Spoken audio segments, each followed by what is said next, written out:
Today we play golf. Let me show you how we do it in the pros. Welcome to Behind the Golf Brand Podcast. I never miss with the 7-iron. A conversation with some of the most interesting innovators and entrepreneurs behind the biggest names in golf. My friends were the golf clubs. I lived on the golf course. I lived on the driving range. From pro talk You should learn something from each and every single round you play in. to fun from on and off the green. Why would you play golf if you don't play it for money? Just let me put the ball in the hole. This is Behind the Golf Brand Podcast with Paul Liberatore. What's up, guys? Paul from Golfers Authority. Welcome to the Behind the Golf Brand Podcast. We are on episode 76, and I have IZZO Golf with us today, and I'm really super excited because I've known Aaron since the beginning of my venture, essentially, and he's brought his friend Jeff. So Aaron Frank and Jeff Gage from IZZO Golf, and we're going to talk about kind of how they grew. And you guys already know who IZZO is, and you have to know who IZZO is. So I'm really excited to have him on the show today. So welcome to the show. Thanks for having us. Good to be here, Paul. Yeah. Where is IZZO located? IZZO is based in Rochester, New York, western part of New York, about an hour from Buffalo, in between Buffalo and Syracuse. Geographically, let's just give you some perspective. I can drive to Toronto in about 3 hours, but New York City is about 5 hours. Yeah. Oh, wow. So it gives you some sense of kind of where we are and how big the state is. It's actually a shorter drive for us to go to Pittsburgh and not in Cleveland than it is to New York City. So Really? yeah. Yep. Wow. Well, when you say you live in New York, they immediately think you live in the city. Yeah. And we're kind of we're far removed from New York City. Let me ask this question. Are you guys golf pros? I like to think I'm a golf pro. I was just going to say that. Your bag Yeah. looks like you're a golf pro, but are you a golf pro? Yeah, we got plenty of golf bags. So yeah. No, I mean we're obviously we're all avid golfers here. You know, if you walk down the hall here and talk to the folks, you know, the handicaps range from low single digit to, I think we got a guy who's like a 40 handicap. Oh, we got a couple guys. Yeah. We got a couple 40s. I'm really afraid to get my handicap done. I'm going to do it. I'm going to do a whole YouTube series on my handicap. But let's be honest, right? And like, everyone's like, oh, yeah, I shoot the 80s. I've been saying that for 25 years, right? So, like, I went and shot like 3 months ago, and I was not in the 80s. Let's put it that way. Like, I was well over 100. I really kept my score, and there was no cheating, right? Like, no, oh, yeah, lost ball, let's drop another one, or nothing. And I was like, holy crap, I suck. Well, listen, you know, golf's a great game, right? I mean, you can play, it's really the only sport, you know, if you love sports, if you're competitive or have played sports, doesn't matter, you know, whether it was high school or college, but when you think about it, golf's really the only game you can play until you die. So, yeah. you know, as we get on with our age, we can, it's great to be able to still play something competitively and of course have a great time doing it. So. What's the story with IZZO? When did IZZO start? Well, Aaron, I'll take that. Yeah, this one you're good at. Jeff was there when it happened. It's amazing. My elevator pitch. I've been asked this question 1,000 times. Yeah, he's only given this speech about 15,000 times since I've been Here we go. so. Here we go. I'm gonna get the sales. All right, let me take a deep breath here. Cut me off. Pressure's on Get some now. coffee. Here we go. Well, you had asked this earlier, Paul, so I'll mention that IZZO is actually named for a gentleman. It's named after an actual person. It's not Tom Izzo from Michigan State, right? Is it H. Izzo? Yeah, And, yeah. So a gentleman named TJ Izzo founded IZZO Golf in 1991. His inspiration, and what many people in golf circles know this story, but TJ invented and patented the dual strap carry bag. Yeah, I didn't know so. The strap, the actual strap system. The actual strap that comes, you know, like a backpack. Everyone uses now. Yeah. That everyone uses. Like everybody. If you have a carry bag, you have that. Now, you guys weren't even born yet, but I've heard, no, I'm just kidding. Yes, I was. Come on, great. You can see this grade. 1991, I was in like 6th grade, dude. Yeah, I was like 7 years old, so. All right, sorry, you guys were still young. Jeff was already. 1991, I was already out of college, so let's just, so. But think about it, it's hard to believe, frankly, that prior to 1991, if you played golf and carried your bag, you carried single strap, right? The heavy ass single strap, and your arm would hurt by the end of the day. Yeah, I remember. You know, yeah, and TJ, sure enough, like a lot of $1 million ideas, right? It starts with solving a problem, right? So TJ, who was an avid golfer, not a great golfer, probably mid-teen handicap. He loved the game. He loved walking the course and carrying, and he had some back issues. And he's one of those guys who's like, it's got to be a better way, right? He'd walk off 18 and he'd feel the pain of, because a golf bag full of clubs is what, 45 pounds.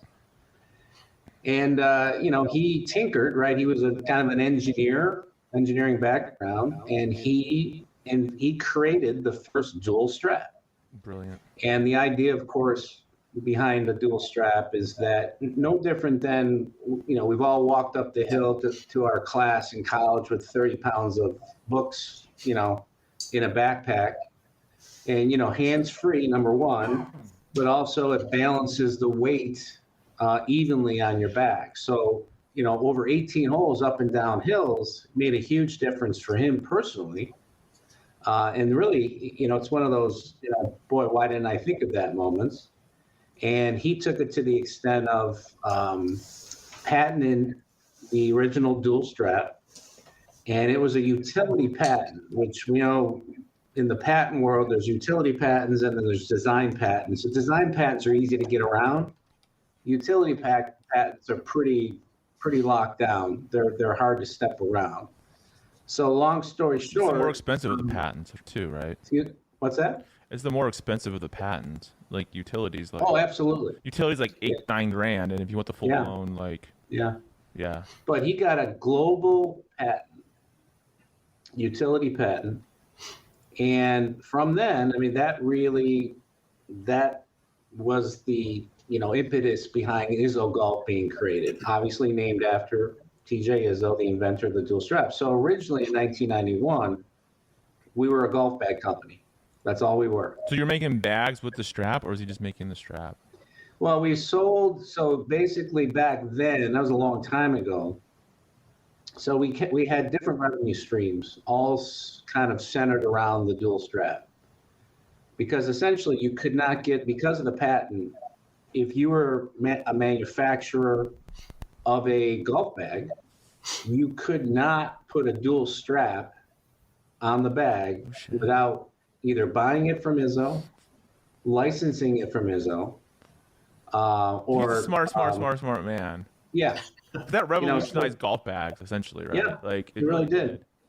In fact, there's a quote from I think the USGA, and it talked about like the 5 most influential inventions in golf that kind of changed the game, like the balata ball, the metal wood, right, which is like and the dual strap is one of them.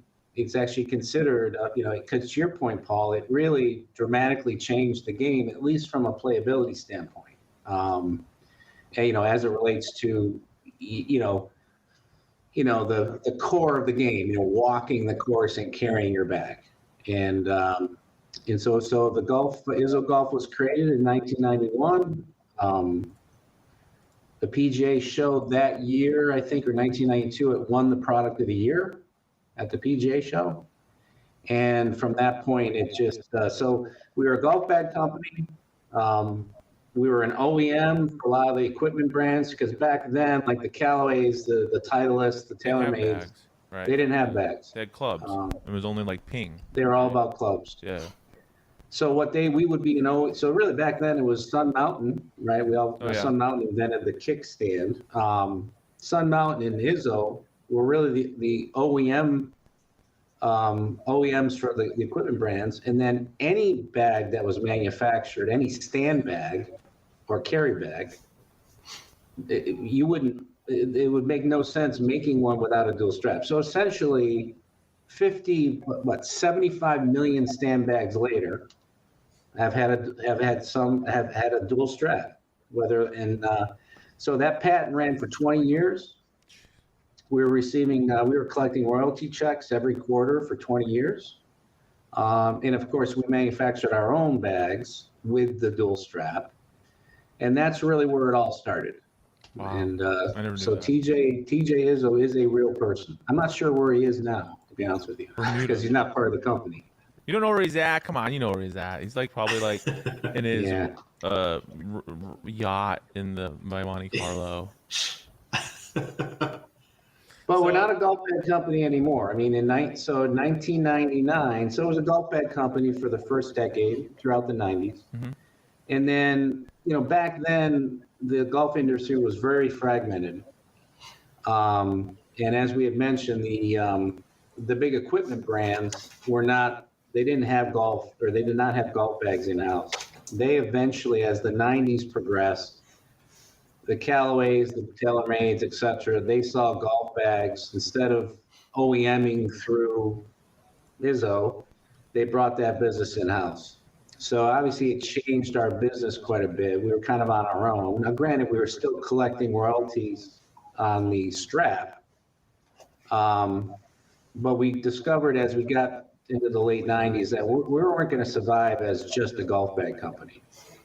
So anyway, the current owner of IZZO came in 1999, bought IZZO, acquired IZZO from TJ IZZO. So now TJ's out of the business. And smartly, the current owner saw kind of the consolidation of the industry, and he went out and he bought a training aid company. He bought a big accessory company, and he rolled them all under the IZZO Golf umbrella. So since 1999, we are well beyond golf bags. We are one of the biggest golf accessory companies in the world as we sit here today.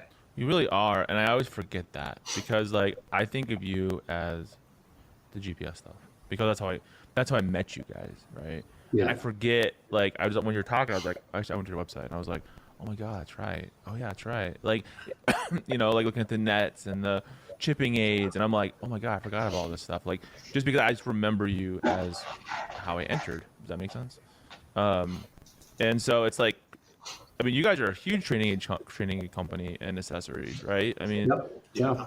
Oh, see, there goes my light. That looks cool. There you go. No more glare. So you look like you're gonna murder somebody. My camera's not freezing up. So, every now and again, I gotta wave my arms from behind my computer. That happened to me the other night. I'm gonna tell a bad story about me. We went to this restaurant 3 nights ago, and I was in the bathroom and making business, and they had those same thing, the sensor, but it's on a 2-minute timer, and I'm in there, and all of a sudden it goes freaking pitch black in there, and I was like, now what do you do? Right? You get up, start going that's what I had to do actually. Just my arm. I was like, some person's gonna walk in and is gonna meet with me going like this. Anyways, well, yeah, you mentioned training. So we really in the decade, the 2000s, golf bags was maybe 5% of our business. A lot of people. After the patent, or you guys just stopped making bags? No, still collecting royalties. So remember, 20 years. So we were collecting royalty checks up until 2011. But between the year 2000 and, we really, a lot of people kind of knew of us more about golf bags because of the heritage, but we really didn't do a lot of golf bags in the 2000s. Now, in the last decade, we've kind of gotten back pretty big into the golf bag world, because, we had some brand equity in golf bags because of the dual strap, and we really were taking advantage of it. Now, we were diversifying as a company and growing into one of the biggest golf accessory companies in the world. And golf bags was just a subcategory of something much bigger. But you mentioned training, we're probably the #1 manufacturer of hitting nets. It's surprising. And then training aids. So we're pretty big on the training side. We have some of the best-selling training aids of all time. Which one? Flat ball? The flat ball's one, the smooth swing. And the smooth swing is, worldwide. Yeah. And that's, it's a very simple, intuitive training aid. The thing retails for, $15 to $20. Yeah, $15 on your website, yeah. I think with that, yeah. Well, what it does is that it goes to show you don't have to, some of these training aids, these info commercials, that these training aids are $100, $150. They're very complicated. I see $500 ones, dude. I was like, you're spending $500 for training aid? Are you serious? And that's high tech. And I'm like, no, I would never wear that. Right? Yeah. And then it's $500. Come on, who buys that? Yeah, they're hard to use. You don't even know what to do. It's your arm's like this in it, right? And you're like, okay, that's how you do it. And it's why would I spend $500 to do that? Well, back to inventors. Golf is full of inventors. And these are guys, they all think they have the next $1 million idea. Now, because of who we are and because of our distribution globally, every inventor, our phones ring off the hook. They all come to us because they want to sell us on the idea. You know, we can brand it under Callaway or Odyssey because of our licensing relationship with them, or we can do it IZZO.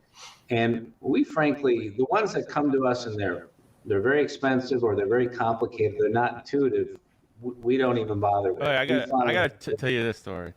Honestly, I should talk to you. My dad, you know how I got into this? Like 20 years ago, my dad had a training aid, right? And like, it's still around. It's called the AccuHit. And I was like right out of college and I was in flight school because I was a pilot, right? So I didn't have a job, and he's like, "Hey, why don't you help me market this?" And so like I didn't know, like my dad was a tinkerer, right? He got the patent, he did the whole thing, he patented this thing, but it's like, where's the biggest pain point, right? When you in golf, bringing it to market, right? Like, yeah, you can invent all this stuff, but like, will it sell? And this is like 2000, so this was like no internet days, right? Like there was so.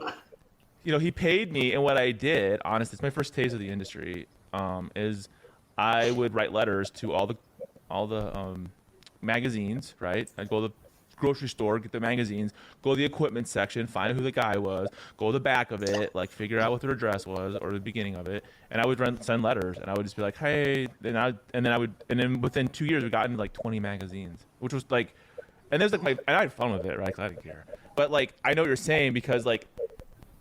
I know a lot of training aid people, let's call it, and it's like it's always the same story, right? And they think, oh, I'm gonna go to the PGA show, and I'm gonna show my thing, and I'm gonna spend $7,000 for a booth, and I'm gonna have 1 million sales, and they come home and now they're out 10 grand now. They didn't sell anything, and they're right back where they started, right? Like, oh no, it happens.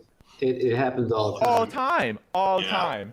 And my dad, you know why I know that? Because I have my dad, right? And so then, like, I mean, I saw that. In 2001, right? He goes to the PGA show, and he didn't sell anything, right? Like, and so it's really interesting to tell that story because I'm like, yeah, I could totally see that, you know, like, and his training aid is cool and actually does work. It's only $20. That's right. Yeah, and we find that the best-selling training aids are the ones that are, number one, affordable, and number two, you know, very intuitive and very simple. I mean, they basically reinforce a very kind of a fundamental part of the whatever you're trying to learn. Right? Yeah, like the golf swing, like the smooth swing is all about a one-piece takeaway, which is a fundamental. I don't care what your handicap is, and that's the beauty of a training aid like that. And the reason we sell so many every year is because whether you're a 1 handicap or a 30 handicap, this is a valuable tool when you're on the range, and you can, it's a neoprene band you could put in your golf bag, not even know it's there. So every time you're on the range, you can pull it out, and it just helps reinforce a fundamental part of the swing. And certainly for juniors or beginners, it obviously applies. You're teaching somebody like the feel, right? What does it really feel like without an instructor holding your arms together and going like this or something? You know, and you know, like you've heard, like there's many videos on YouTube and golf instruction where they put 2 towels under their armpits, you know, and basically that's what it does. It does the same thing, but it's you know, instead of taking 2 towels and you know, it's really designed for that purpose. No different than we sell a wedge, a power platform, and it's all about weight transfer, distribution. You know. And what you do is you basically, you know, when you set up to hit a golf ball, you're standing on a wedge on your back foot, which keeps your weight centered. And so you eliminate the swing. And again, you know, many golf instructors, they'll tell a student to step on a golf ball, you know, and all we did is kind of take something that's very intuitive and very basic and commercialize it, create a product. Retails for, again, $19.99. And that stuff, we do very well with those aids. Those kind of training aids, very well. So, like, the breadth of what you guys do is big, right? I mean, I'm not trying to sound ignorant, right? Like, oh yeah, but like, there's so many training aids you guys sell, right? You would never think, oh, it's an IZZO thing, oh, it's an IZZO thing, and it's like, you see all these knockoffs, right? Like whatever the Chinese knockoff of it, but it's like, really, that was your product. I mean, you see it all the time. But it's like, you guys have the chipping. I know you have the chipping aid. You have the putting greens. You have the hitting net. I knew you guys had a lot of hitting nets. I already knew that, and like, you're well respected for the hitting nets. But I didn't realize the breadth of how many you make, right? And design, like size, and then the type that has like the picture like in the net, so you kind of feel like True views. brilliant, right? And it's an upcharge, brilliant. Like no one's into a net in their backyard, like make it look like a golf course. I'll pay the extra money, no problem, right? Like so smart. Well, that True View, we call it a True View. It's a die-sub printed. Essentially, it's not even a net per se. We call it a hitting net because, for lack of a better term, but it's almost like hitting into a simulator screen. Oh, like the same kind of material, like that. Yeah, that's the material. That, and like soft cotton. the technology allows you. You print this die-sub printed image, a very high-res image, and of course, the theory there is that when you're practicing, you're focusing on an actual target versus hitting into a net. So that's what's cool about that's relatively new. That's only been out. A year, maybe a couple years. Not even, yeah. And, I didn't even know you did that. Like, that's so okay. You have the hitting nets, which are sick, and you have the training aids, and then what did you? So like what? So in 2000, in the 2000s, right? You guys started diversifying. It sounds like, right? Because you're kind of like, well, we have this. It's gonna run out in X amount of years. We need to start expanding what we're doing, our offerings, and start bringing in other products, right? And probably back then, no one was really doing it anyways. I mean, a consolidator of training aids, like who does that? Yeah. I only know one other company, that's trainingaids.com, but they're a wholesale. I mean, they sell, right? It's not like they're a manufacturer, right, or whatever it is. Well, it's one of the reasons why we have such. We have relationships with kind of the who's who of sporting good golf specialty retail. So the biggest retailers in the country, if not alone, focusing on the U.S. So it's the Walmart, Target, Amazon, obviously, but Dick's Sporting Goods, Golf Galaxy, PJ Tours. We are a strategic supplier for all the big names in retail, mainly because a lot of these big retailers, they want to minimize the number of vendors they deal with. It's too much to have one-off vendors, for one SKU. For one product they make, right? Like, oh, you make the X? Okay, well, I gotta do a count for one guy. Buy from a dozen people. Yeah. So to your point, by consolidating back in the early 2000s, by buying these other companies and then consolidating them under one brand, we became a much bigger company. We now, basically we do everything, Paul, other than clubs and balls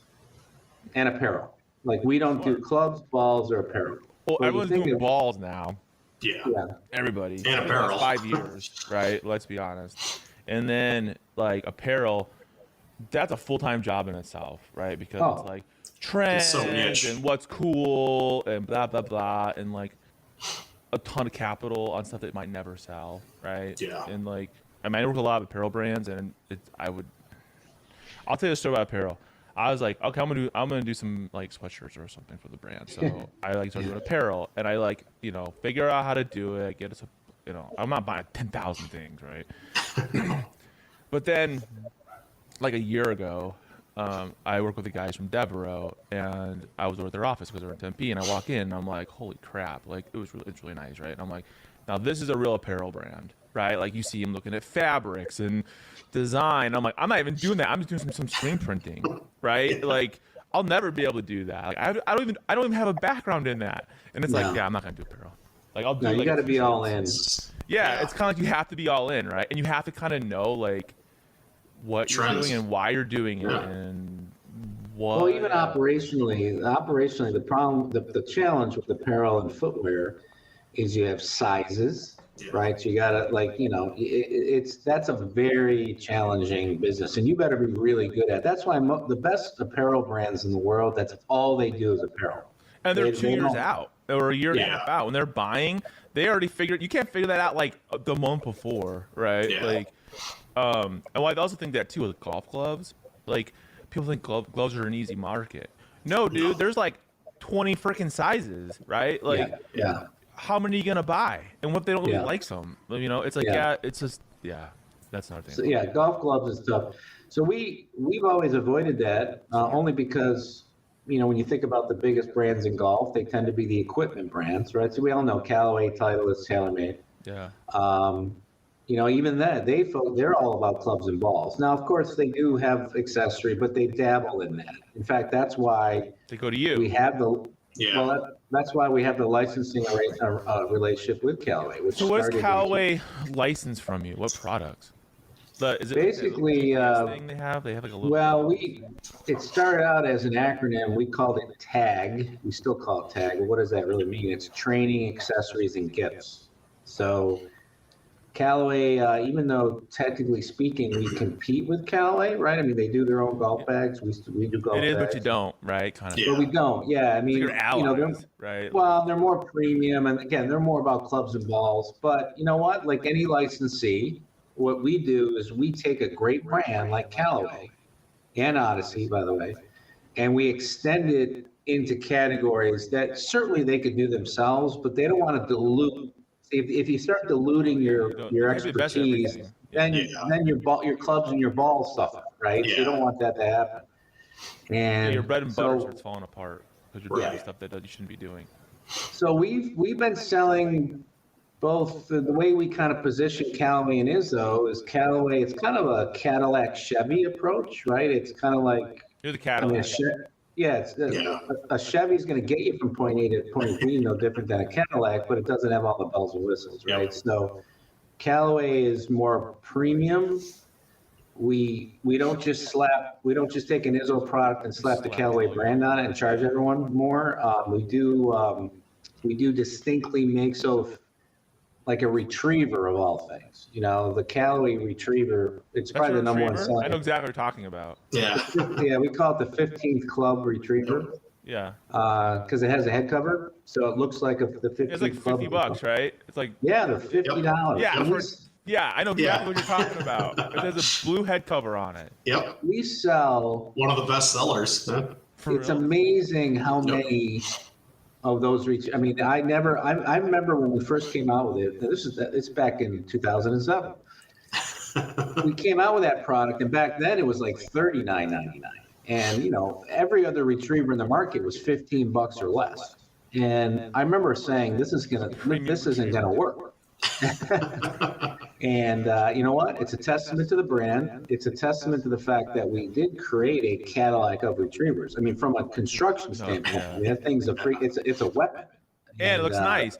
It's like Yeah. people don't care about the price. Like, I don't know. It's, you know, here's a funny story. My dad used to always say when I was a kid, he's like, "Oh, you always want the Cadillac version of everything." I never knew what that meant, right?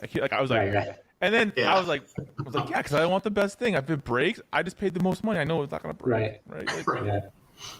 Well, you know what's funny is hitting nets is a good example. Oh, yeah. Trust me, with hitting nets, you get what you pay for. Yes. Okay, so Really? you can find I'm hitting assuming nets. so, right? Any hitting net that retails for under $100, I would run away from. Only because The balls go right through it. Oh, they go yeah. right through it. And you know, and if you got it outside and your neighbor's kids are playing in the backyard and you put a ball, you know, you're hitting a ball 150 miles an hour through that net, and there's something on the other side. I mean, that's you know, so You have especially the things you guys are doing. You have to stand behind, right? Yeah. Like Yeah. our net is not going to do that, right? Because I mean, Right. literally you're making a safety thing, and it's Yeah. like, Oh, it's yeah. like you're not messing around.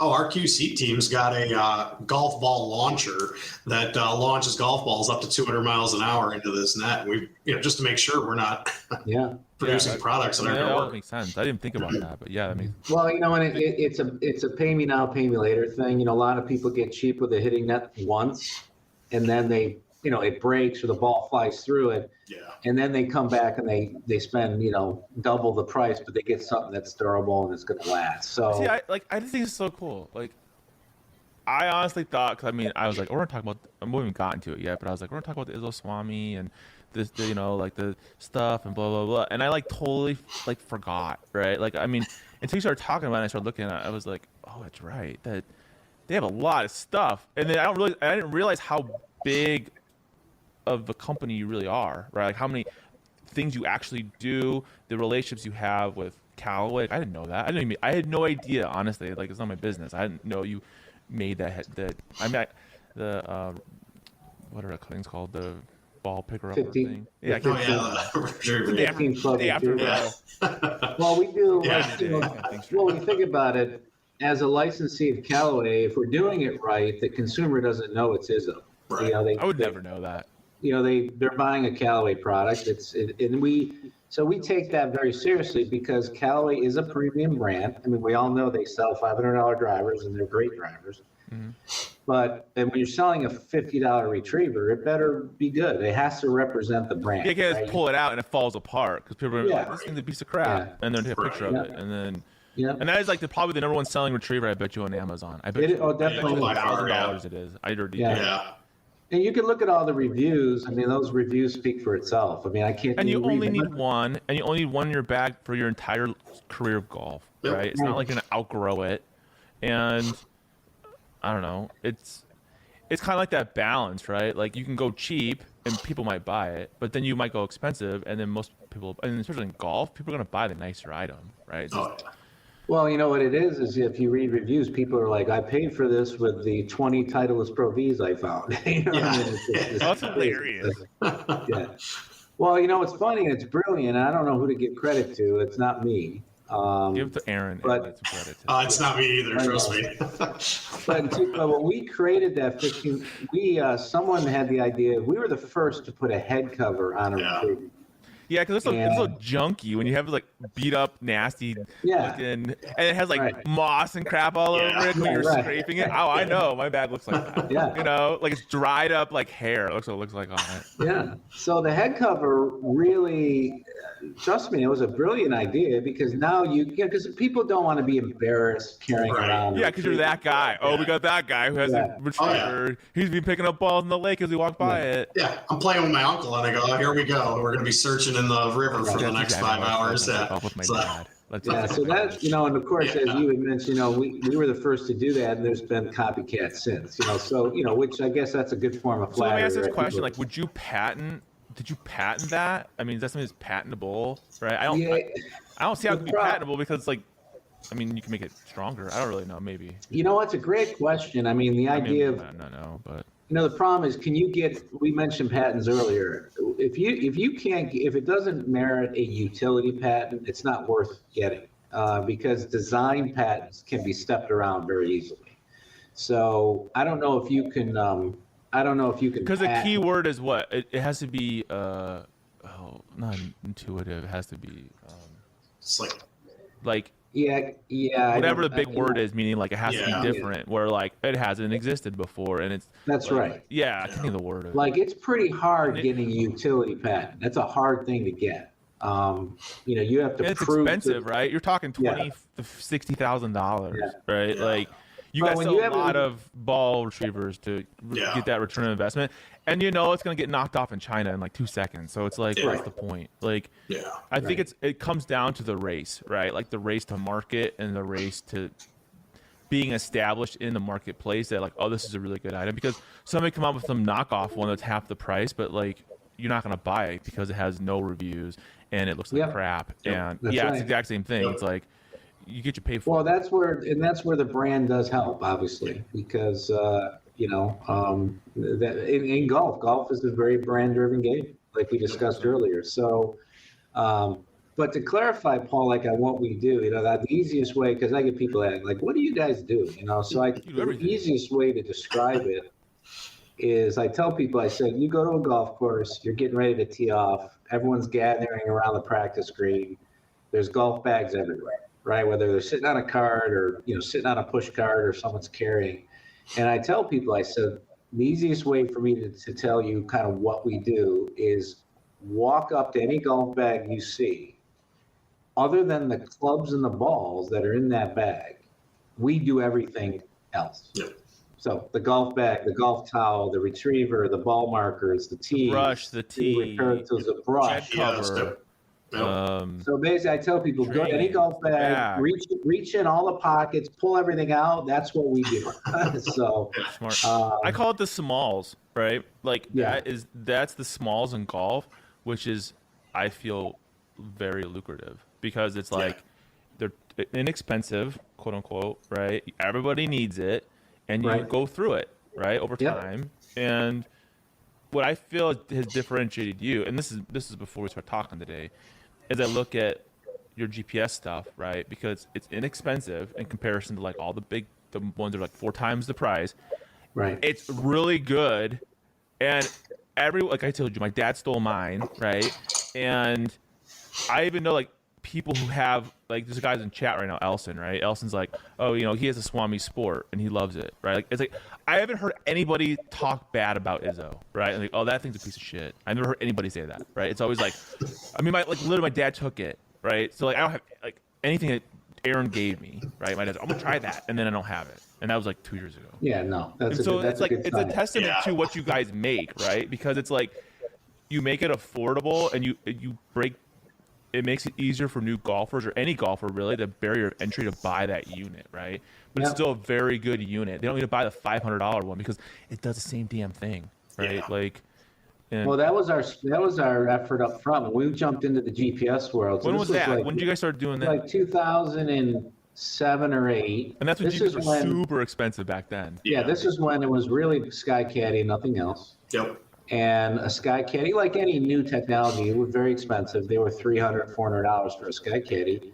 And we this category was emerging. You know, we hadn't, I mean, it was a good fit for us, but we had never done it before. So we could have partnered with someone like, no, we're gonna organically build out our own line of GPS units. And to your point, Paul, we made a decision early on to cut the price in half. Like we're like, this is ridiculous. So we can play at the high end if you want, and then build in all this. Right? Yeah. Yeah, so we- It is. So we were the first to market with a GPS unit back then that was under $100. Really? And now, you know, time has gone on, inflation, whatever. So now, like our, you know, we have a range of SWAMI. We call it SWAMI. SWAMI knows all kind of thing. Is that where it came from? Is that where it came from? Yeah. Brilliant. That's smart. Yeah. I was wondering, see, like IZZO, you're like, what the hell does that mean, right? Like, where do they even come with that? And then it's Right. like, I mean, no offense. And then it's like SWAMI, and then you think about it, you're like, oh, it's really cool. Oh, that's really cool, right? I Yeah. love this about the show. Well, that's the thing. IZZO's got a catch, but it's a real guy. Yeah. Well, the real guy. Now, I thought IZZO was like, I don't know what I thought IZZO was because it's not Yeah. common. You know what I'm saying? Like, I had no idea. Yeah. But then even like the name SWAMI, like, how in the hell they come? Why did they choose SWAMI?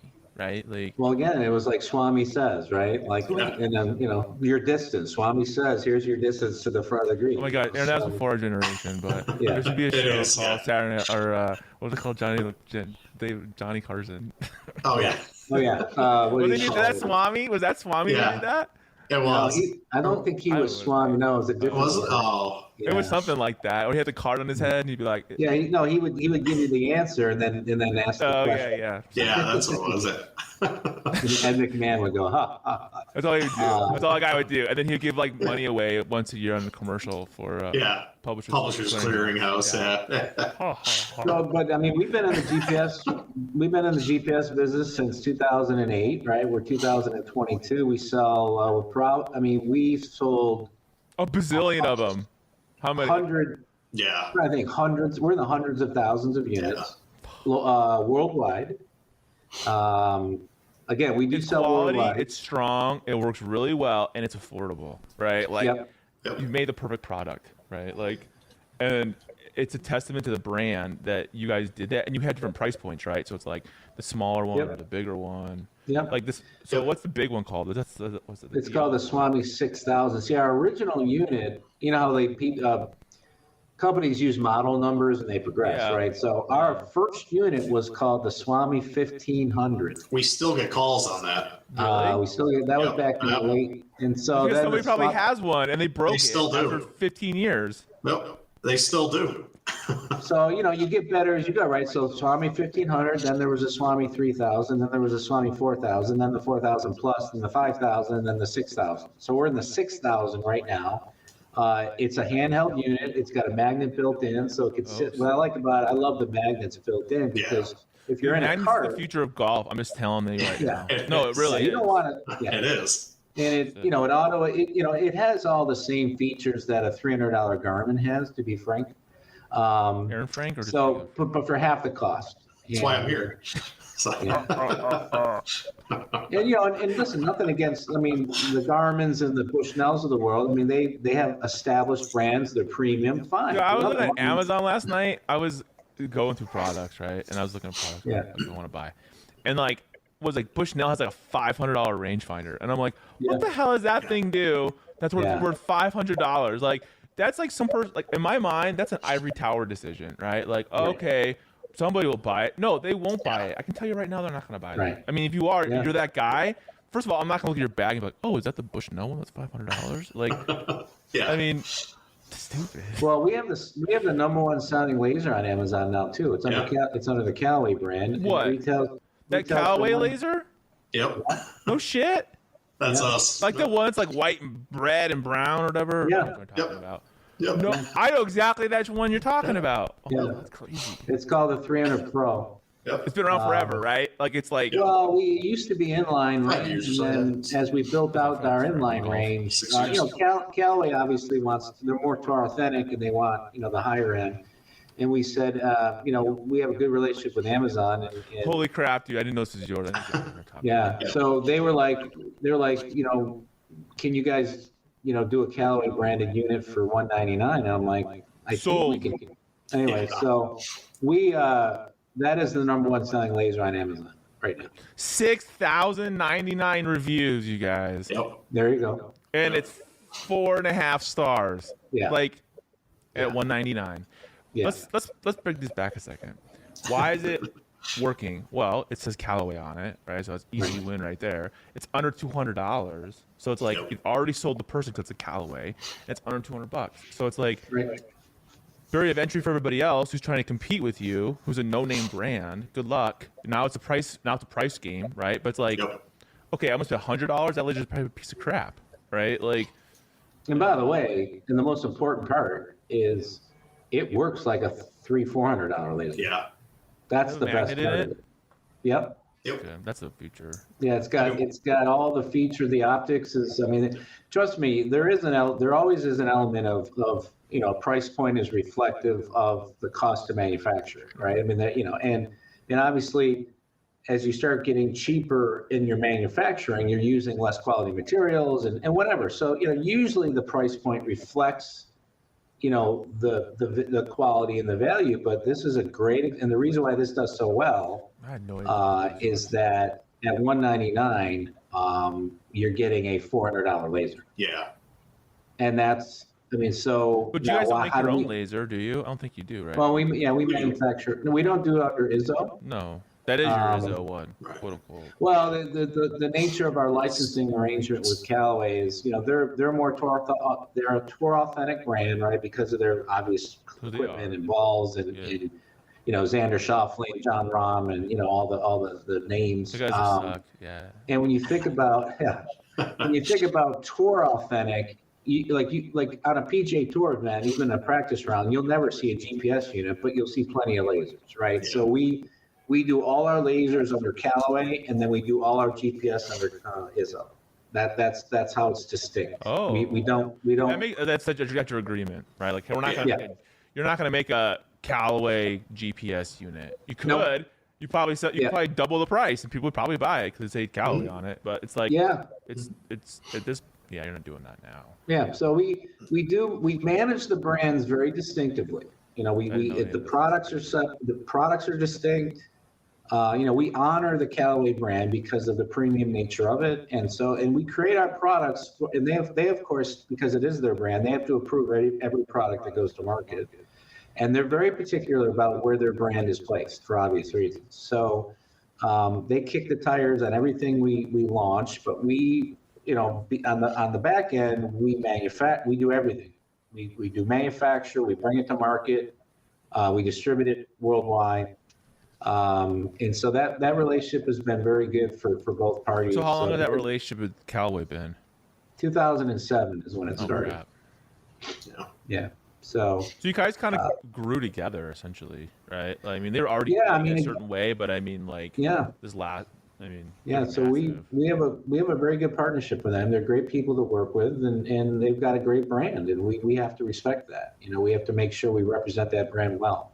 Yeah, they've done a great job over the last 10 years. It's it's a testament too because of the product, because you could make that rangefinder, slap Callaway's label on it, sell for $199, and it could have no reviews because it could be crap, right? Right. So it still has to be good. It's not like it's automatic win for you or the you know, 'cause Yeah. it has a name on it. It looks pretty, right? And listen, we saw a $450 Callaway laser too. And by the way, it is better than the $199 version, but again, it's reflective of the price point. I didn't And know so, that. So that's the one we talked about was the 300, which is $199. What's the more expensive one? well, there's the Tour S. Sometimes the prices on Amazon get a little bit out of whack, but 400S now, but yeah. I don't see it. and we have some new models coming out this spring really? under the Callaway brand. Yep. We have a new Tour model coming out. So We have the Easy Scan as well. That one's kind of innovative, if you will. Did you guys Well, make that- like 200 Series 2 for Callaway? Is that yours also? yeah, that's us. Those were more opening price. You know, sometimes what we do is we'll create models that are exclusive for certain channels, like Green Grass, which is your pro shops across the country. Is that a green grass one? I've never seen that. That is a Green Grass model. Yeah. Who buys a And, freaking rangefinder at a golf course? There are places, believe it or Does it really not. happen? I'm just wondering. I mean, Sure, it definitely happens. Yeah. I could see it, right? Like if it's a display and someone's just standing there. Like, Yeah, you got a counter display. You got 6 units. You know those. You remember, especially private clubs, they have what they call sweeps, right? You build up your sweeps balance for the year, Yeah. which is all your winnings, from tournaments. And at the end of the year, you have this can buy $300 in your sweep, and you got to spend it. So sometimes it's just easy to My grab. dad a did range. that too. He's like, Yeah. he has like $800 now or whatever, and Right. saved up over the last couple of years. But the pro shop sucks, right? And they never add Right. anything, and it's like the biggest pain in the ass. Like he told me he tried to get a pair of True Links for shoes. It took him like 2 months, and they had to order through a catalog. And I'm like, just tell me, they won't give me your money back either, right? They don't cash it Yeah. out. It's like they gotta buy something. It's like, but you don't have anything to buy. Yeah. You know, like I'm just Well, buy that other world things. has changed. I mean, the pro shops Yeah, now it is. they're all about selling apparel anyway. Oh, really? Yeah. Because it's easy, It's right? It's tangible. It's fast. Like I can see like hats and shirts and polos and pullovers. It's a high market priced item. You know, it's probably 100% markup on that. Like Yeah. if you bought it online, and it says Yeah. like the golf course, and you're like, oh, look at me, I'm cool. And then a cool hat, because hats are cheap to make, right? Yep. And it's like Oh yeah. not, Well, there's and if probably you're, balls too, I guess, but If it's a famous course, like if you go on a golf trip and you play Pebble Beach, you want You want that, yeah. You're not going to Yeah. leave without buying a Pebble Beach golf status, shirt. right? Like, oh, I Right. Pebble Beach, look at me, I got this cool ass. And if I have you're to buy hats everywhere I go.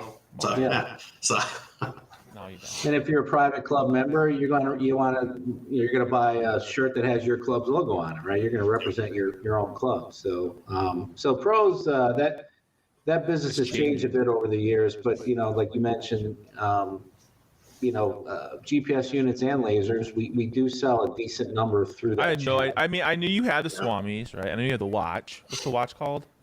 SWAMI watch. Swami Oh, watch. SWAMI watch. Oh, what? We got innovative with that one. That's all right. Hey, SWAMI knows all. Jeff knows all. That's what it should be called. It should be called Jeff. Oh. All the products. Do you know Jeff? You obviously, it sounds like you know him. So. Well, listen, No, we no. have 500 to 1,000 SKUs, so it's hard to remember them all. But Grills. yeah, but Yeah. That's a lot. and we've got like 100 different golf tee SKUs. you really? Yeah. Colors and sizes. Yeah, we have every color, every size you can imagine. Yeah. It's real fun to keep track of on Amazon. Yeah. So Well, Aaron, you you make- do right. Like you do all. Yeah. You manage Amazon, and like that's Yep. probably really big for you guys, right? Like that's probably Yeah. your biggest source, I would say, of traffic. Right? It By is far. it's our biggest customer Yeah. Yeah. Yep. worldwide. Yep. Are you guys doing FBA, or are you guys shipping directly out of IZZO, New York? No, We used to do that. we're considered one of their strategic suppliers. They only have a certain number in each category. And for their strategic suppliers, they want to own the inventory. They don't want you to do FBA. Yeah. So What no, does it's supplier mean? I mean, I find this interesting. That's why. They order direct from us. yeah, they host. It's a traditional wholesale retail relationship, Yep. right? So how does we're that not- work then? So then somebody orders the product from Amazon and it gets shipped directly out from you, right? Well, they do. No, it gets shipped right from Amazon. Yeah, Oh, they're holding the inventory. yeah, they hold the You're inventory. the supplier essentially, like you're saying. Yep. Regular They wholesale. own the inventory at the end of the day. So Yep. I So see. they've got, yeah. So then they've got runs? Who creates the listings? Then you guys have to create the listings. We and- create. Yeah, we do. create the list. We create the listings. We advertise for it. We work with various different software companies to collect data to actually do advertise these about things it. appropriately. Yeah. Yeah. And then Yeah.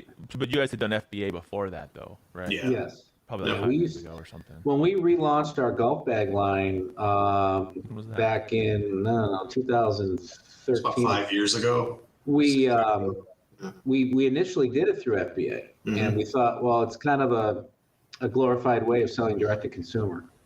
And at one point, Amazon came to us and said, we don't want you to do that FBA. We want to bring it in-house. So I'm like, okay. And We so, were able to Prove sell yourself, and they know you're We a did. good account, Yeah. and they're like, these people are selling, and we need to speed it up, and we got to give them, yeah. It's well, almost now, like Paul, they tested we're it. at a point. We're at a point now with golf bags with Amazon is they direct import. So they basically, we don't even, right now, Amazon sells so many golf bags for us that it's all, they bring it in direct. They bring containers of bags in direct. We You don't can't even manage see that it. anymore. Right? We don't Like, see it, no. I mean, so essentially, you you're just go to just the bank moving. like this.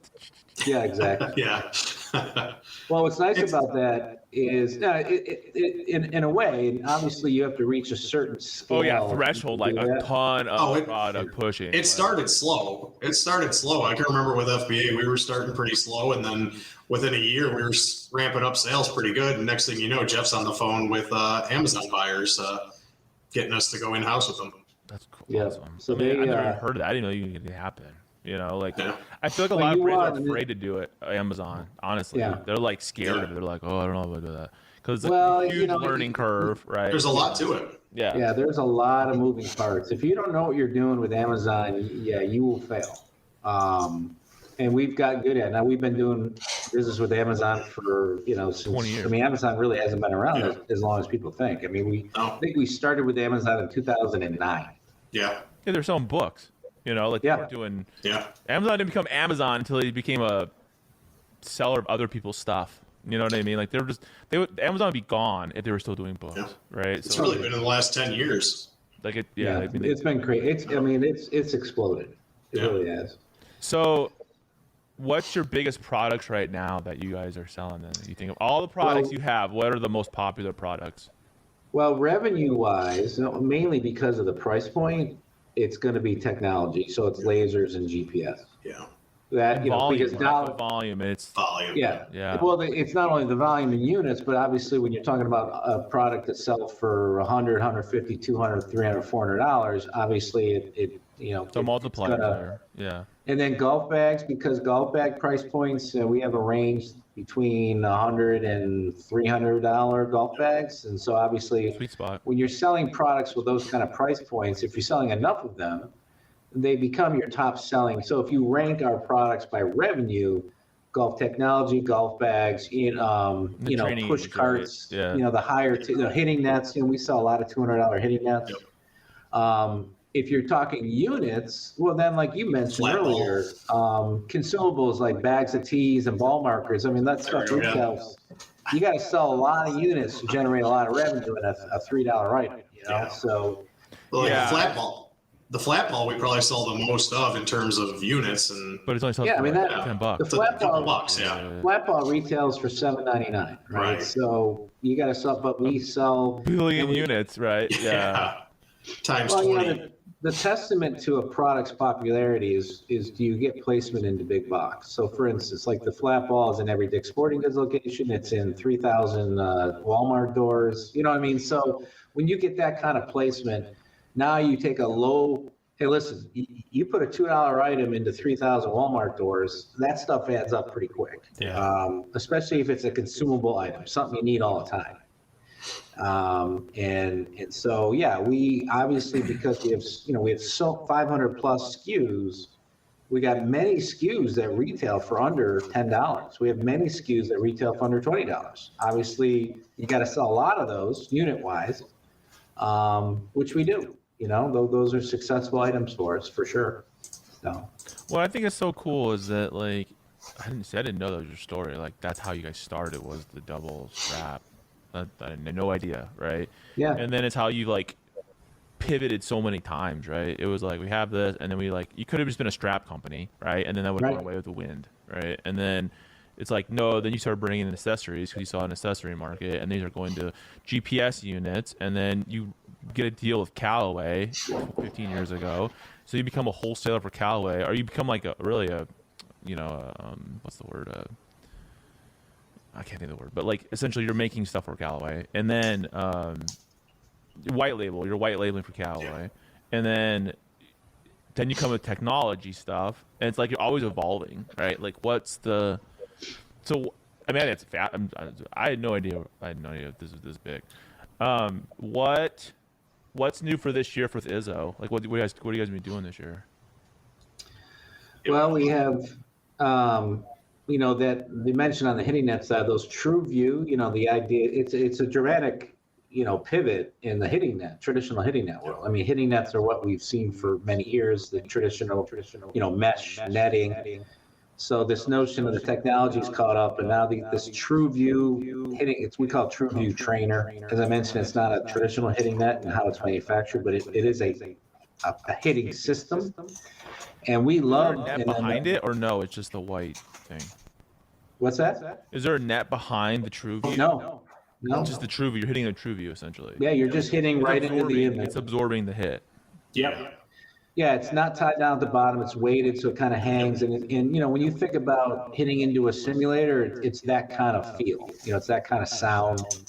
But simulators, we all know, cost a lot of money. So it really is an affordable simulator. You can get an actual high-res image of a fairway or a green.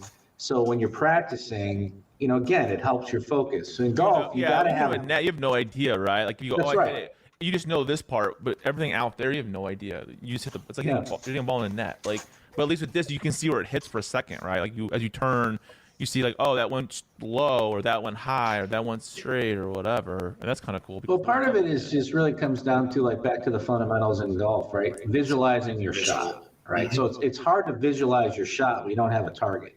When you're hitting into this is smart. So if you have a 8x8 screen 10 feet from you, and it's a picture of a fairway, a high res color image of a fairway, similar to like what you see behind me, then as you're practicing, you're focusing on a target, hitting in the middle of the fairway, and again, it's just there's the psychology of it.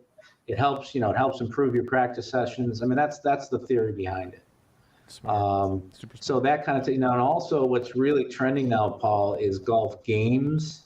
Yeah. So this would be, there's so many great reasons why a golf game makes a lot of sense. Number one, it's a great gift.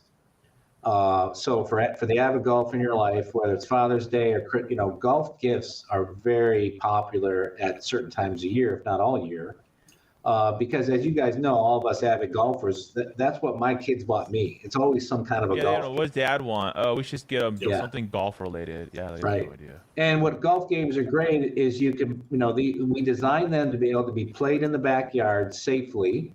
So, or tailgate, beach, whatever it may be. So we're building out a pretty extensive range of golf games that do a couple things. They're fun in the backyard. They're great for teaching your kids how to play golf, even from an early age.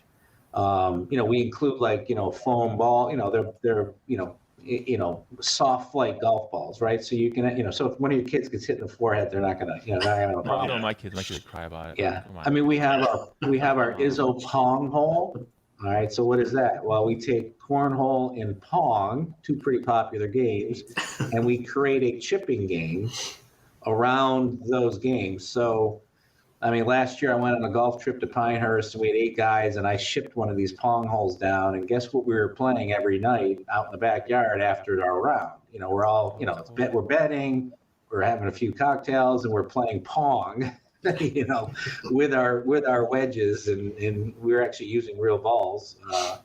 And so the golf game, you mentioned kind of what's coming. Well, golf games are very popular now, and we're building that category out. It's a relatively new category for us, but we probably have this spring, Aaron, probably 6 or 7 or 8 golf games. Yeah. So I know we have at least 6 that will be here by beginning not of on the midsummer. website right now, right? They're different ones. Correct. Yep. Yeah, you'll see them on Amazon too. Like we have ski golf, which you think about ski bowling, right? You guys have been to Dave and Buster's where you can ski bowl. So we built like the game ski around like a putting mat. So basically you're putting, instead of throwing a bowling ball you're putting into a ski kind of a ski golf. So Putting again, up a ramp into the hole. yeah. So taking a popular game and then building golf into it, and it's great for practice, great with your kids down in the basement, even like this time of year where it's, where we live, it's still cold.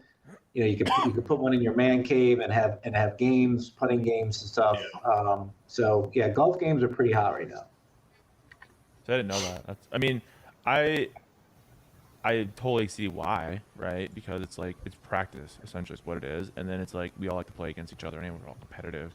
So you're going to be able to have fun, practice, talk crap. I mean, like I work with Chippo, right? And Chippo. Yeah, like Chippo is a good example. Perfect example, yep. And Brendan, like when he started it like 4 or 5 years ago, like it's smart. Like it didn't exist, right? Like, and then it's like, it's cool because these games are like fun, right? And you're really practicing. Like I think that's the key, because I get a lot of emails from like listeners and subscribers and stuff, and they're like, I hate practicing. What can I do to make it fun? Right? I get that all the time. And I'm like, I didn't think about this. I would just say, oh, you can go to the range and, use a rangefinder, like a shot monitor and play games or whatever. But it's like, practicing putting. Like I have a perfect practice and I use that, right? Like my kids play that. It's like competitive. And I remember playing that as a kid, like that crappy little green you could buy that had that little flappy things on it. You remember those? The little cup? Yeah. I remember with my dad. I remember being miniature golf courses through my house, right? Like, and I think that's the thing, because if you make the game fun and practicing fun, it's not practice. It's just dorking around. You're absolutely it's the golf games are great. They're great tools for teaching your kids how to play golf, because like I said, you can throw them in your backyard. And like I have a grandson, believe it or not, who's 4 years old, and I set up. We have a game where you set up targets with a real flag, Paul, in your backyard, like jarts. Kind of like jart, but with golf. Remember that game? That game in the backyard in the '80s, man. Yeah, that was fun.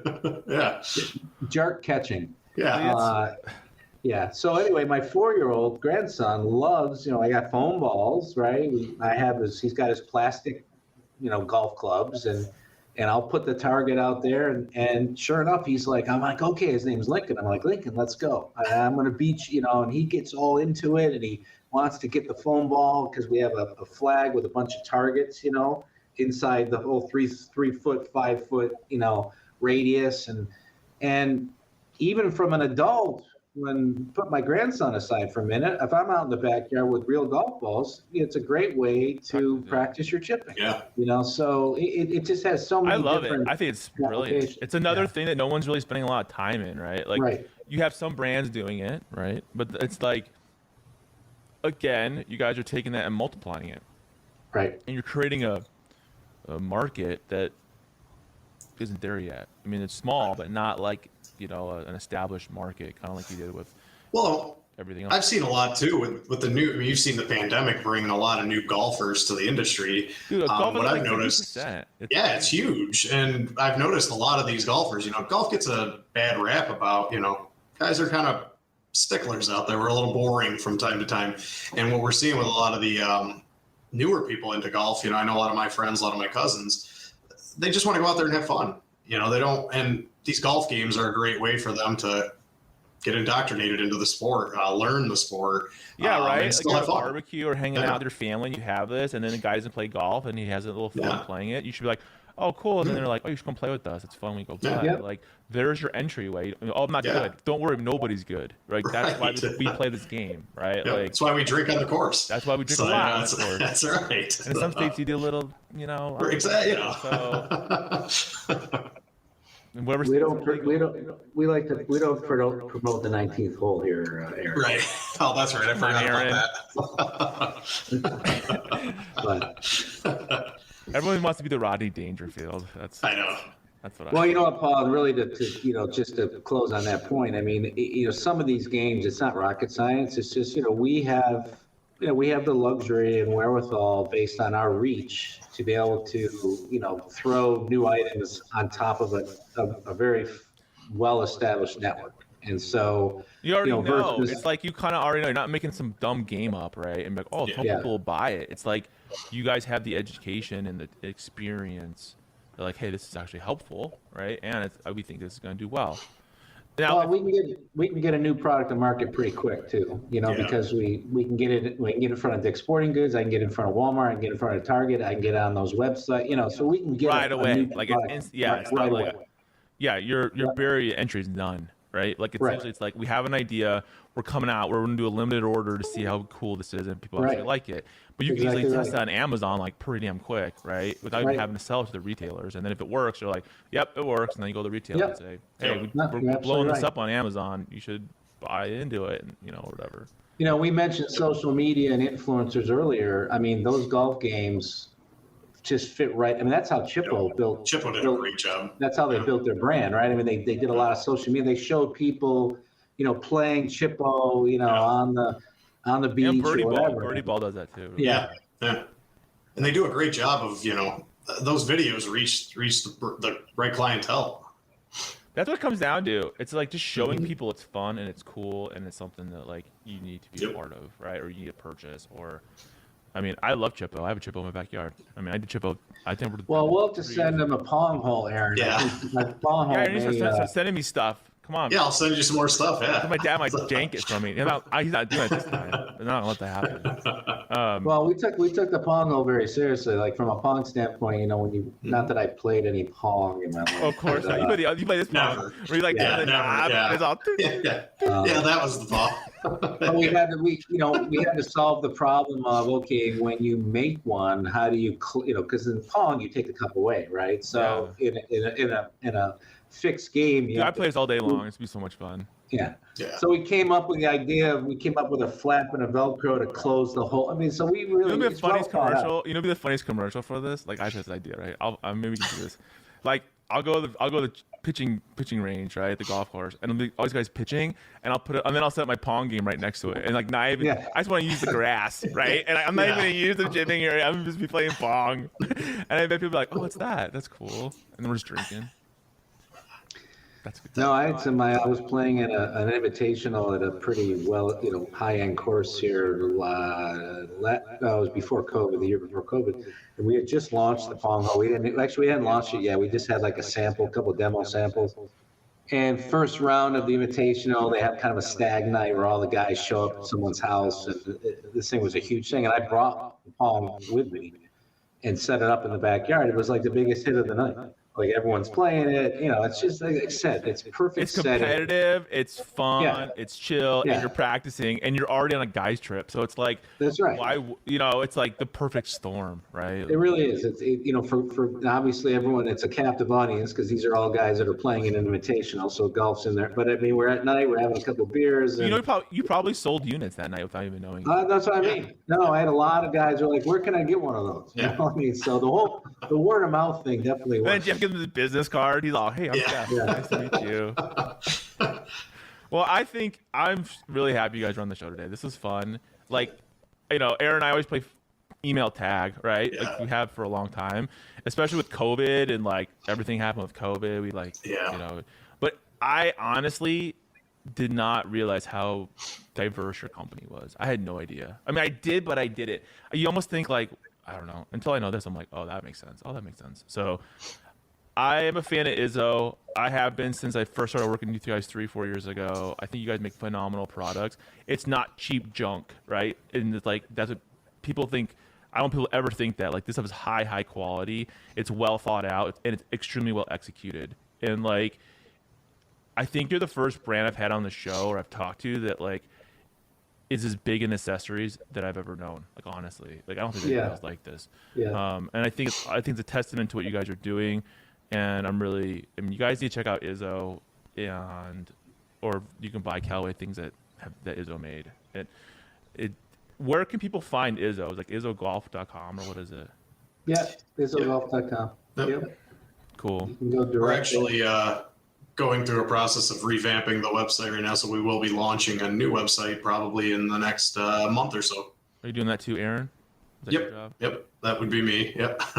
Yeah, we're a wholesaler by nature, and we're not in the direct to consumer business. Part of it is because we have partnerships with the biggest retailers who don't want us to compete against them, right? So you're a wholesaler with your own products that you can purchase from your website, but like that's right. But you're also like it's probably like 2% of your sales go through your website. Yeah, no, you're absolutely right. Correct. It's like everything. It's like you're known for what you're everywhere else. It's like you have to have the website, you have the sales, but that's not who you are. Like No, this is just a. you're absolutely right. It's just a, Yeah, Well, that's why Paul and I play a lot of phone or email tag too, because I love to work with you, Paul, more than we do. But a lot of times we don't do a lot of the direct to consumer type things, and it is what it is, unfortunately. But yeah.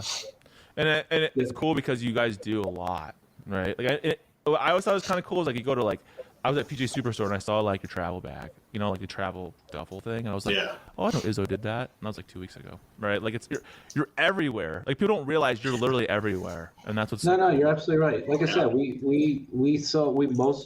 by far, like you said, 98% of our sales are through the biggest retailers in the world. Yeah, it's crazy. Crazy. And again, our own site is transactional just because it has to be.